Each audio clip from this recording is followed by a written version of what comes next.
Forest Dhamma Audio presents Gold Wrapped in Rags, the autobiography of Ajaan Jia Cundo, translated from the Thai by Ajaan Sīlaratano, read by AI-generated voices. This audio recording was produced solely for free distribution. You are welcome to share the recording with others, but it should not be sold under any circumstances. Introduction. Dawn. Imagine for a moment the desperation felt by ordinary peasant farmers in southeastern China during the first decade of the 20th century, when living conditions had become untenable for poor farmers throughout the region. During extended periods of drought, the land lay parched. When the rains returned, the rivers flooded the lowlands. Either way, year after year, the conditions for harvesting crops were disastrous. Without rice to eat, life became desperate. To make matters worse, the general lawlessness of the region gave rise to raids by marauding gangs of armed men looting depleted grain supplies. Sia, the eldest son of an ethnic Hokkien family, grew up in a village in Fujian province, alongside a river which flooded its banks so often that the rice crops frequently failed, leaving his family to survive on a meager harvest each year. As typhoons swept in over the mountains and onto the low-lying countryside, storm winds blew without respite, and dense, lashing rain fell steadily for months, drenching everything. When water levels rose until they overflowed the river's banks, the rushing current started devouring the embankment, pulling the land into the surging torrent. The river swelled and flowed faster as its momentum grew, gobbling up everything in its path and spilling over so far that it inundated the rice fields. The ensuing floods washed everything away, not just the family's fields, but their home as well. Everything the family owned ended up floating in the middle of the river. All that remained of their house above water was the thatched roof stubbornly hanging on against the flood tide. Half-starved farm animals clung to the debris floating in the water, and human corpses beginning to bloat and rot bobbed in the swirling eddies. When the rain stopped, the sun beat down, and wafts of stench drifted off the river. The scenes of destruction were reminiscent of what the Buddha realized on the night of his enlightenment, that the cycle of birth and death resembles an ocean of suffering. After the flood, the young man's family packed what few possessions they had left and trekked across the high mountains into the next valley to stay with relatives and try to start their lives anew. There they built thatched huts in the open fields and eked a living out of the land. The following year drought descended, scorching the land and shriveling their crops. When he could no longer endure the feelings of despair, Sia reached a pivotal moment in his young life. One morning, as dawn broke across the barren fields, he bid a tearful goodbye to his parents and left home in search of a better future. He set out on foot over the parched floodplain south of his home, hiking through the flat, hard landscape scarred with the stubble of a drought-stricken rice crop. Full of youth, he was strong and capable of walking long distances without tiring. He took few possessions with him, only some extra clothes stuffed in his Chinese traveling case, a tall, rounded basket made of woven bamboo that he carried suspended from a shoulder pole. Sia was 22 years old and on his own. Like so many young men of that era, he joined a mass migration fleeing the severe hardships of southern China in search of greener, fresher pastures in the lands of Southeast Asia. He had heard from the tales of previous migrants that lands to the far south were peaceful and plentiful. His plan was simple: keep walking south until he reached the sea, then stow away in the hold of a merchant vessel sailing southwest and plying its trade at cities and towns along the eastern coast of the Southeast Asian mainland. When a favorable opportunity presented itself, he intended to disembark and seek employment on the mainland. When the Chinese junk he eventually stowed away on reached the open sea, Sia presented himself to the ship's captain and offered to work as a crewman to pay for his passage. Traveling in a southwesterly direction across the South China Sea, stopping to unload and load cargo at seaports along the route, the ship eventually entered the waters of the Gulf of Thailand, where it dropped anchor at the port city of Lam Sing on Thailand's southeastern coast. Finding conditions there favorable for beginning a new life, Sia, soon to be the father of Ajaan Jia Cundo, disembarked carrying only his woven bamboo traveling case, and sought employment in the bustling city. Although Ajaan Jia's father turned out to be a minor character in the following account of his son's life, he nonetheless exerted an important influence on his son's temperament, and the effect it had on his bold, direct, and assertive personality. Ajaan Jia's father was an ethnic Hokkien, and the young Jia inherited from him the inherent character traits typical of Hokkien people. Even when speaking with close friends and family, Hokkien people tended to shout and remonstrate in loud and forceful voices as if they were quarreling among themselves. The Hokkien viewed loud and brassy speech simply as an effective and confident way to communicate. Although they sounded rude using profanity in ordinary conversation, they did not intend their words to be offensive. In their minds, they were just bantering good-naturedly. Ajaan Jia himself became well known for his uncultured character traits and his use of uncompromisingly forthright or even crude language in everyday conversation, behavior which at times led to public controversy. Ajaan Jia possessed a dynamic personality, resourceful and full of energy, strong-willed and adamantly self-assured. Like his father, he was a physically imposing man with a tireless work ethic, which could easily lead to confrontations when obstacles blocked his path. When Ajaan Jia eventually agreed to recount the story of his life, his strict, no-nonsense character was on full display as he raised the curtain to look back on his life as a forest monk, with the hopes, goals, adventures, and lessons learned taking center stage.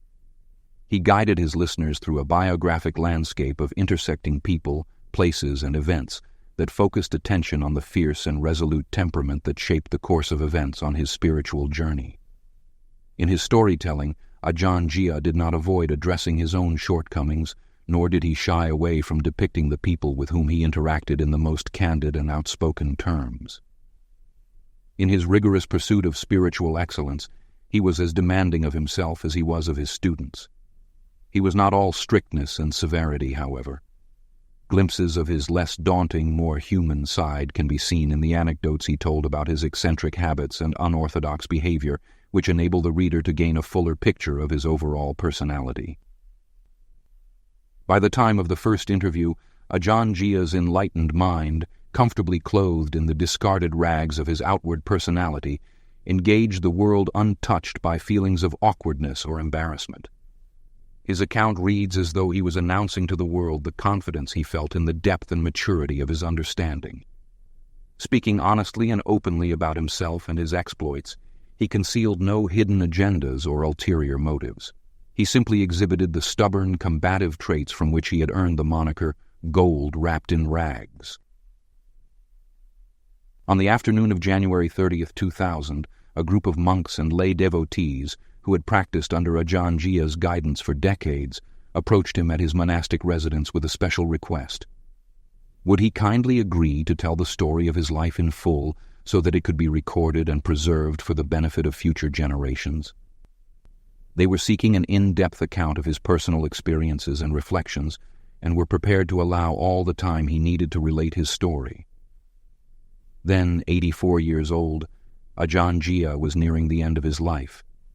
He suffered from multiple physical ailments which had decimated his body and sapped his strength. Laying back in a rattan recliner with his feet elevated to ease his chronic pain, Ajaan Jia agreed to narrate the events of his life on the condition that his biography be used for the purpose of inspiring the present generation of monks and lay practitioners to put their faith in the traditional Buddhist practices that lead directly to liberation from suffering. Recordings taken from that, and subsequent interviews, became the oral history on which this book is based. While members of the group set up their video recording equipment, Ajaan Jia warned them that his memory had deteriorated along with his physical health, a handicap which was likely to affect the accuracy of his recollections. Nevertheless, he would do his best under the circumstances. The outcome was, in fact, a detailed account of the events that characterized Ajaan Jia's life and the extraordinary times in which he lived. With the exception of this introduction and the epilogue that concludes the book, the contents of this book were taken from those recorded interviews, which were conducted on a regular schedule over a period of several weeks. The voice recordings were later transcribed into the Thai language and published as an autobiography entitled Ajaan Jia Cundo, Gold Wrapped in Rags. This book presents the English translation of the Thai version, which I have reworked for clarity and smoothness. The resulting English version is a carefully composed work. The selection of its materials and their arrangement into chapters is guided by a desire to highlight specific themes of Ajaan Jia's life and his path of practice. Ajaan Jia opened his narrative with the story of his father's emigration at a young age from South China to southeastern Thailand. He talked about the influence his parents had on his upbringing and temperament. He spoke about the time his mother and father met, recounted stories from his childhood and teenage years, and described his life as a monk, placing special emphasis on the many decades he lived the life of a forest monk alongside some of the most renowned meditation masters of the Thai forest tradition. Ajaan Jia was born in an age of foot travel and boat canals, candlelight and wood stoves, dirt roads and gravel streets, and agrarian social customs.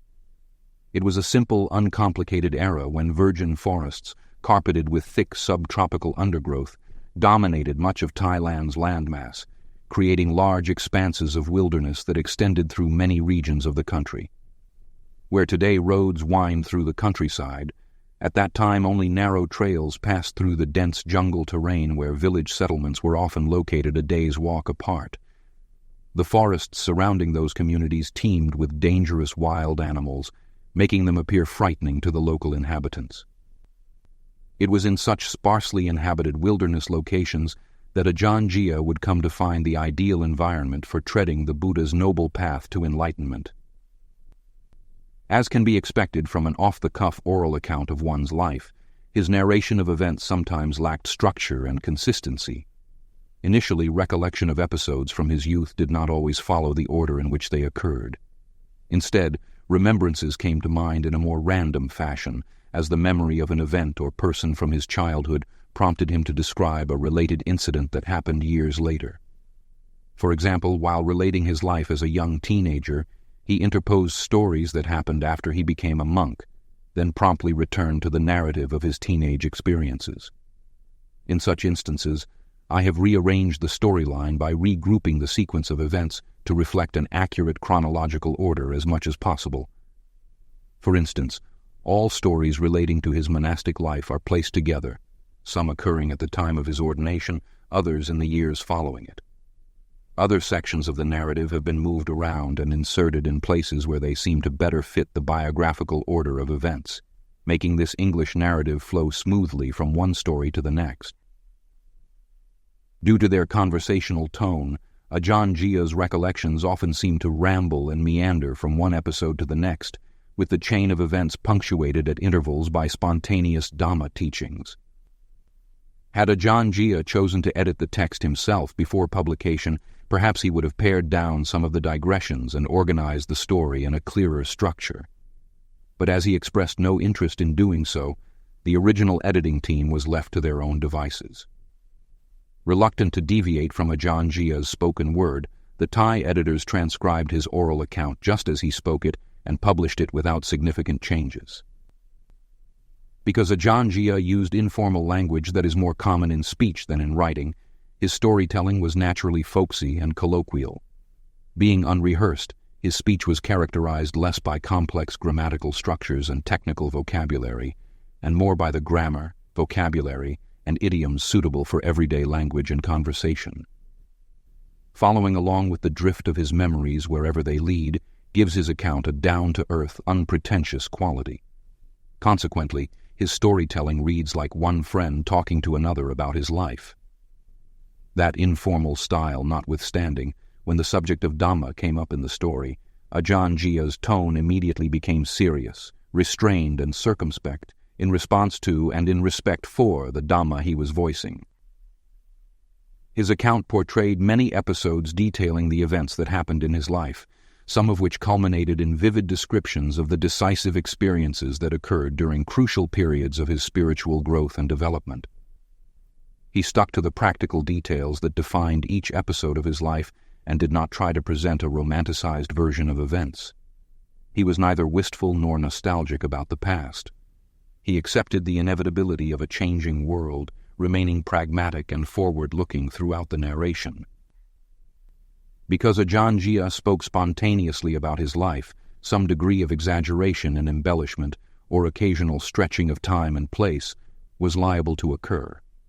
Ajaan Jia was often the only source of the accounts he gave and sometimes related his stories in more than one version, which inevitably gave rise to certain discrepancies and disparities. I attempted to reconcile seeming inconsistencies by prioritizing the most likely version, or in some cases combining details from several versions into one, and inserting it in its proper place in the chronology of events. To provide additional context for those events, the Thai editors sometimes added their own comments, or else quoted stories describing events in his life that were adapted from the comments of his contemporaries. When those comments were constructive, consistent with Ajaan Jia's purpose, and helpful in clarifying the circumstances that formed the setting for a specific episode, I incorporated them into the narrative. I have also edited out digressions that do not seem relevant to the ongoing narrative and that might merely add confusion to the storyline. The result, I hope, is a coherent and readable biographical account that makes Ajaan Jia's deep Dhamma accessible to a modern audience. Ajaan Jia's oral account of his life ends around 1984, a full 20 years before he passed away. In lieu of Ajaan Jia's direct input, the Thai editors either commented on the last 2 decades of his life themselves or quoted accounts from other sources. These approaches, however, amounted to little more than a general overview, often lacking in detail and substance. To remedy that, I have taken what information the editors did provide, combined that with other descriptions I could find, and used that material to construct a narrative of the end of Ajaan Jia's life. The resulting conclusion to this biography, captured in an epilogue entitled Dusk, is centered around 2 major themes of his final years: the construction of his monastery, Buddhadatta Forest Monastery, and the gradual deterioration of his physical body. In order to paint a coherent picture of the events that occurred during the construction of Buddhadatta Forest Monastery, I collected and compared comments made by his disciples with information gleaned from photographs taken at various stages during the first 10 years of that period. I then wove these together into a description that captures the enormous effort, cooperation, and generosity required for such an endeavor, and one that functions as a cautionary tale of the dangers that comfort and excess can bring to a community striving for genuine release from suffering. So as to accurately depict Ajaan Jia's physical decline and his unwavering resilience in the face of the cumulative health issues he experienced during the years prior to his death, I first consulted the relatively limited material provided by the original editors. This included a series of bullet points listing Ajaan Jia's medical conditions, the doctors who treated him, particular dates of note, and the hospitals where he received treatment. From there, I researched the various illnesses to the point where I could accurately describe their typical symptoms and used that knowledge in conjunction with photographs from the period to add more details to the sequence of events leading up to his death. As the decline in his health paralleled other incidents that took place in his old age, I employed that association to draw the story of Ajaan Jia's life to a close, culminating in the final passing of the spiritual warrior on August 23, 2004.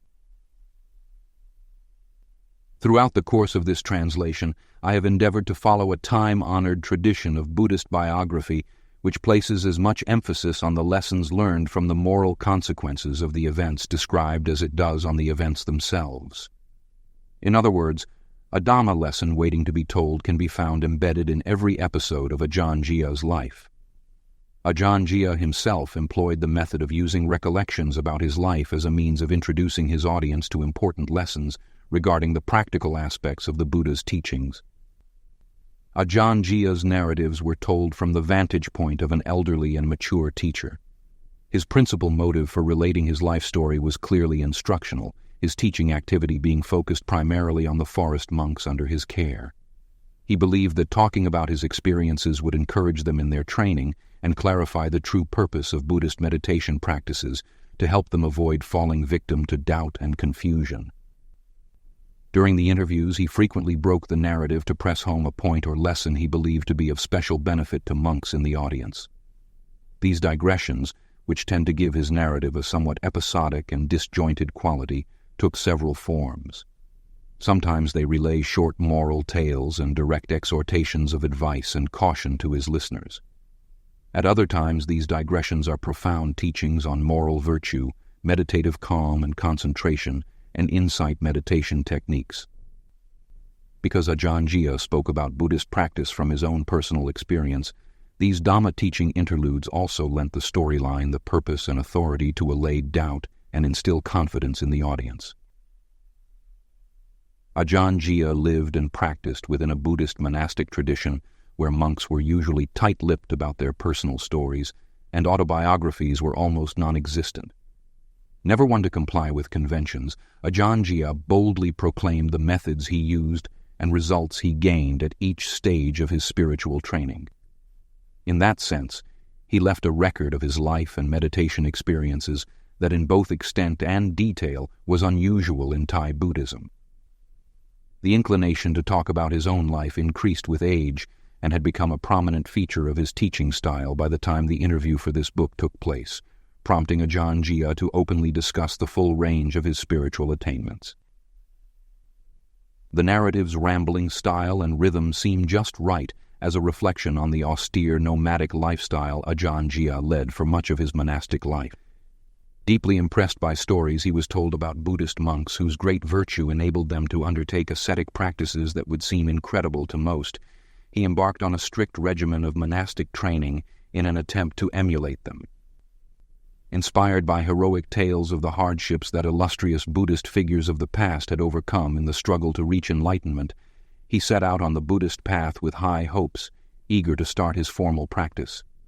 He believed that a monk who commits himself to attaining the end of all suffering must push forward with unwavering determination and maintain that momentum, whatever the difficulties encountered, until the ultimate goal is achieved. Since the time of the Buddha, the lifestyle of a Buddhist monk has been modeled after the life of a homeless wanderer.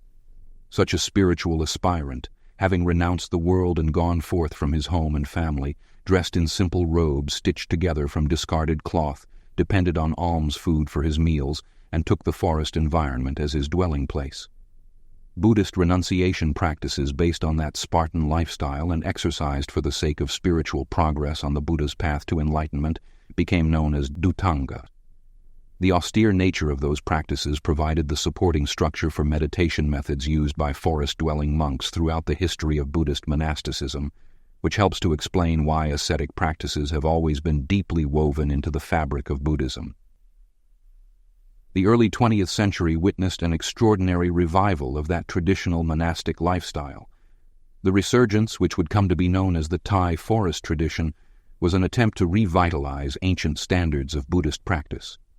Forest living, moral discipline, and meditation in search of the Buddha's path to enlightenment that had long been missing in the monastic culture of the day.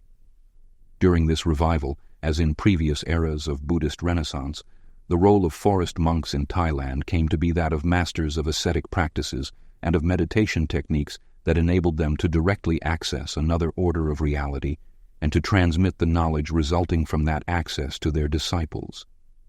The power perceived to have been generated by forest monks' sexual abstinence, ascetic practices, and above all their dedication to meditation, motivated generations of followers to venerate them and to strive to emulate their austere way of life. By the time Ajaan Jia entered the monkhood in 1937, the forest monks of Thailand had established a strong meditation tradition grounded in the 13 dhutanga ascetic practices authorized and encouraged by the Buddha.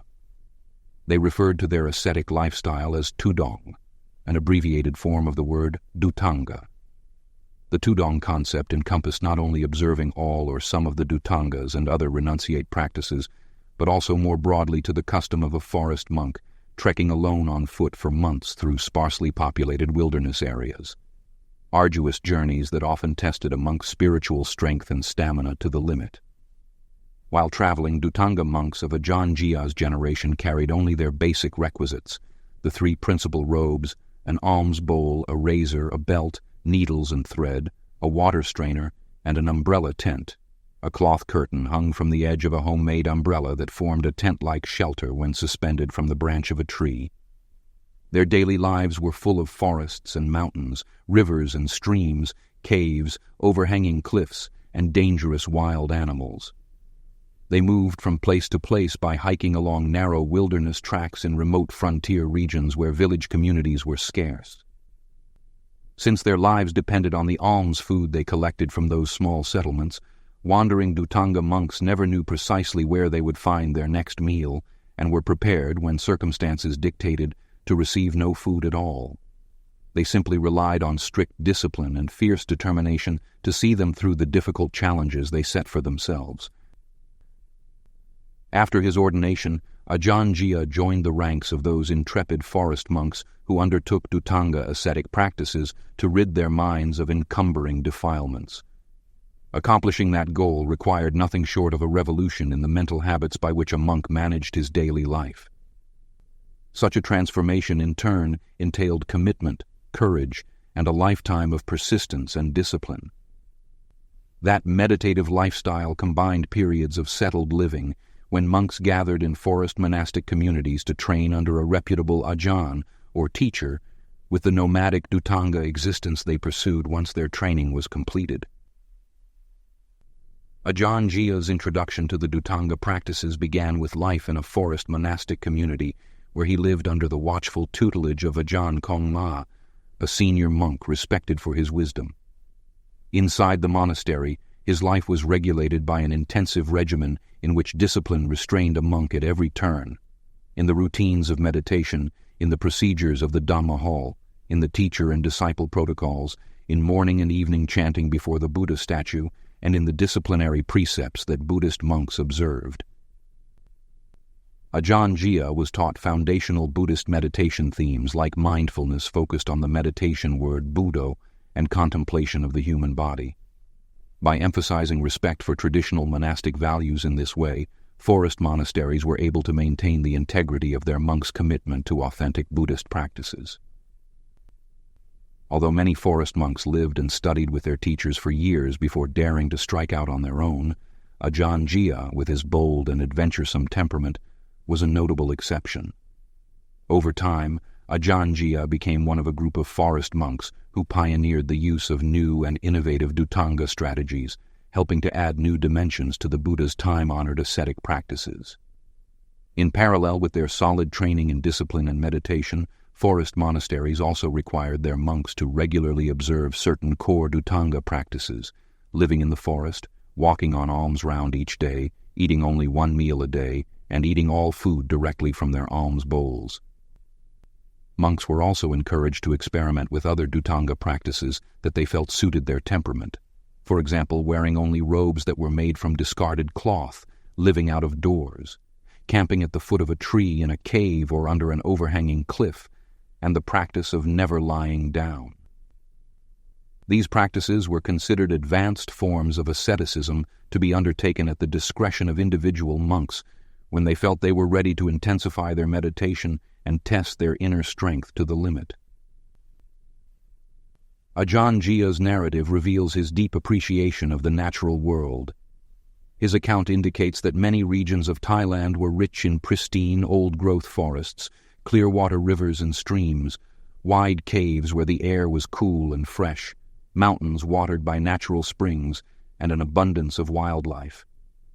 It was an environment of immense biodiversity that had remained virtually untouched in South and Southeast Asia, stretching back for millennia to the time of the Buddha. Although the emphasis placed on forest meditation practices waxed and waned through the centuries, the virgin wilderness never ceased to be a source of ideal seclusion for the spiritual training of dedicated practitioners. That situation changed radically, however, in the mid-20th century. In 1916, the year Ajaan Jia was born, nearly 70% of Thailand's landmass was blanketed by vast expanses of hardwood forests where a Dhutanga monk could hike from one end of the country to the other through uninterrupted wilderness. Due to subsequent rampant deforestation, by the time Ajaan Jia passed away in 2004, only 20% of the country remained forested, and those dwindling wilderness areas were mostly confined to national forest reserves. Such wholesale destruction of old-growth wilderness areas meant that a forest monk's range of activity was eventually reduced to pockets of woodland, separated by extensive areas of cultivated rice fields and urban sprawl. The Buddhist monk's natural abode of rivers, mountains, and caves, which had endured unscathed for millennia, was confronted with the seemingly irreversible modern-day trend to lay the natural world to waste. Read from the perspective of that altered landscape, Ajaan Jia's autobiography can be understood as both an ode paying tribute to perhaps the last golden era of Buddhist ascetic practices, and as a swan song heralding the sunset of the ideal meditation environment that for so long made those unique modes of practice possible. Although a crucial element in forest practice had been lost during his lifetime, Ajaan Jia did not want his successors in Buddhist practice to become prisoners of time and place. Instead, he threw down the gauntlet to future generations of Buddhist practitioners, challenging them to remain true, under all circumstances, to traditional Buddhist practices that lead directly to liberation from suffering.